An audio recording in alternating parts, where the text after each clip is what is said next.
हर हर महादेव। नमस्कार। मेरे YouTube channel श्रद्धा में आप सभी लोगों का हार्दिक स्वागत है। उम्मीद करती हूँ कि आप सभी सुखी और स्वस्थ होंगे, भगवान की भक्ति में व्यस्त होंगे। आइए जानते हैं आज इस वीडियो के माध्यम से शिव महापुराण संहिता 2 के पंचम खंड के 38वें अध्याय के बारे में, जिसमें भद्रकाली शंखचूड़ युद्ध के बारे में बताया गया है। सनत कुमार जी बोले, हे व्यास जी, देवी भद्रकाली ने युद्ध भूमि में जाकर भयंकर सिंहनाद किया, जिससे डरकर उनको अनेक दानव मूर्छित होकर धरती पर गिर पड़े। भद्रकाली ने अपने तेज और नुकीले दांतों से दानवों का रक्त चूसना शुरू कर दिया। यह देखकर युद्धरत दानव भय से आतंकित हो उठे। वे डरकर इधर उधर भागने लगे। यह देखकर दानवराज शंखचूड़ दौड़कर देवी भद्रकाली से युद्ध करने के लिए आगे आया। शंखचूड़ के सामने खड़ा देखकर भद्रकाली ने प्रलय अग्नि के समान भयंकर बाणों की वर्षा करनी शुरू कर दी, परंतु शंखचूड़ ने वैष्णव नामक अस्त्र से उस वर्षा को शांत कर दिया। देवी भद्रकाली ने उसके जवाब में नारायण अस्त्र चलाया, परंतु शंखचूड़ हाथ वैष्णव नामक अस्त्र से उस वर्षा को शांत कर दिया। जब भद्रकाली देवी ने नारायण अस्त्र चलाया तो शंखचूड़ उस समय हाथ जोड़कर प्रणाम करने लगा, जिससे वह नारायण अस्त्र वहीं पर शांत हो गया। दैत्यराज शंखचूड़ अपने भयानक बाणों से देवी पर प्रहार करता और देवी उन असंख्य बाणों को अपनी विकराल ढालों से चबा जाती। इस प्रकार देवी और शंखचूड़ में भयानक संग्राम होने लगा। तभी क्रोधित भद्रकाली ने पाशुपात नामक ब्रह्मास्त्र उठा लिया, परंतु तभी आकाशवाणी हुई कि अभी दैत्येंद्र की मृत्यु का समय नहीं आया है और इसकी मृत्यु आपके हाथों से नहीं लिखी है। तब देवी ने पाशुपात अस्त्र को वापस कर दिया और उसे काटने के लिए दौड़ी। यह देखकर असुर राज ने रौद्रास्त्र चलाकर उनकी गति को कम किया। तब भद्रकाली ने असुर राज द्वारा प्रयोग की गई सारी शक्तियों को तहस नहस कर दिया और आगे बढ़कर शंखचूड़ की छाती पर अपने मुक्के का जोरदार प्रहार किया। इस प्रकार से शंखचूड़ बेहोश होकर धरती पर गिर पड़ा, लेकिन कुछ ही देर पश्चात पुनः उठकर वह भद्रकाली देवी से युद्ध करने लगा। तब देवी ने उसे कसकर पकड़ लिया और चारों ओर घुमाकर धरती पर फेंक दिया। शंखचूड़ कुछ समय तक ऐसे ही पड़ा रहा। तब देवी ने अन्य दानवों का वध करना शुरू कर दिया। शंखचूड़ चुपचाप उठा और जाकर अपने रथ पर धीरे से बैठ गया। इस प्रकार शिव महापुराण संहिता 2 के पंचम खंड का 38वां अध्याय समाप्त होता है। अब जानते हैं 39वें अध्याय के बारे में, जिसमें शंखचूड़ की सेना का संहार के बारे में बताया गया है।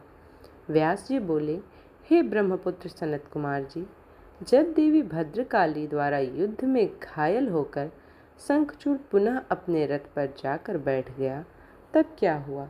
भगवान शिव ने, जो उस युद्ध में असुरराज शंखचूड़ का वध करने के लिए आए थे, उन्होंने क्या किया?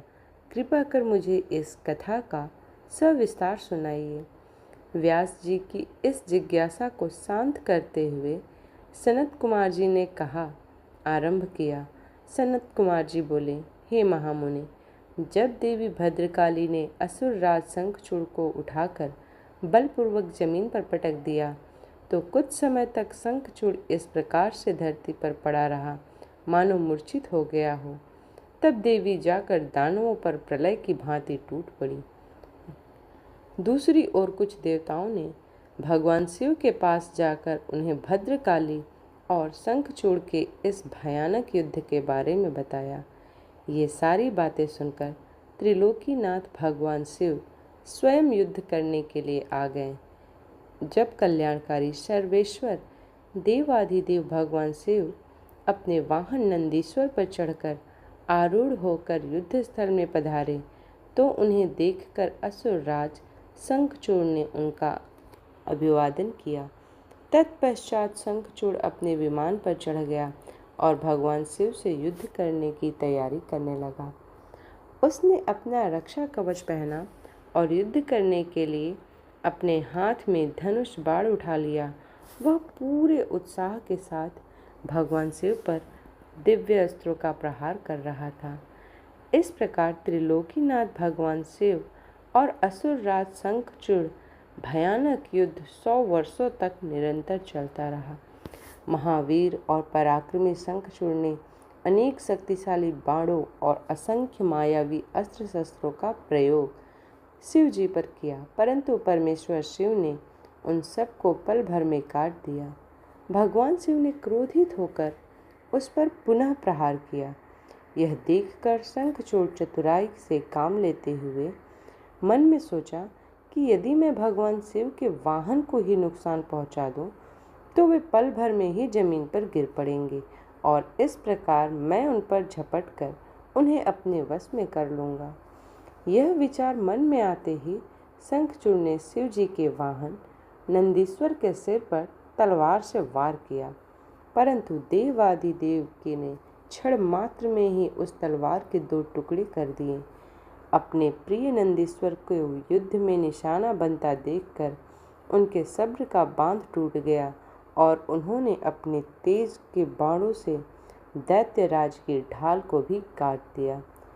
जब तलवार और ढाल दोनों ही खराब हो गई, तब शंखचूड़ ने अपनी गदा से युद्ध लड़ना आरंभ कर दिया, परंतु गदा की भी हाल वही हुआ जो तलवार और ढाल का हुआ था। तभी भद्रकाली वहां पहुंचकर राक्षसों को मारने काटने लगी। देखते ही देखते उन्होंने अनेकों वीर दैत्यों का संहार कर दिया। कई का रक्त चूस लिया और बहुतों को अपने मुख में डालकर जिंदा ही निगल लिया। अपनी विशाल दैत्य सेना का इस प्रकार सर्वनाश होता देखकर शंखचूड़ को अत्यधिक पीड़ा हुई। उसका दर्द तब और बढ़ गया जब उसने अपने साहसी वीर राक्षसों को प्राण बचाने के लिए जहाँ तहाँ भागते हुए देखा। इस प्रकार शिव महापुराण संहिता 2 के 5वें खंड का 39वां अध्याय भी समाप्त होता है। उम्मीद करती हूँ कि आज की ये वीडियो आप लोगों को पसंद आई हो। वीडियो पसंद आई हो तो वीडियो को लाइक करें, शेयर करें और चैनल को सब्सक्राइब करें। इसी प्रकार के भक्ति भाव और पूजा पाठ से जुड़ी हुई वीडियोस को प्राप्त करने के लिए चैनल को सब्सक्राइब करना ना भूलें। मिलते हैं अगले वीडियो में, तब तक के लिए हर हर महादेव।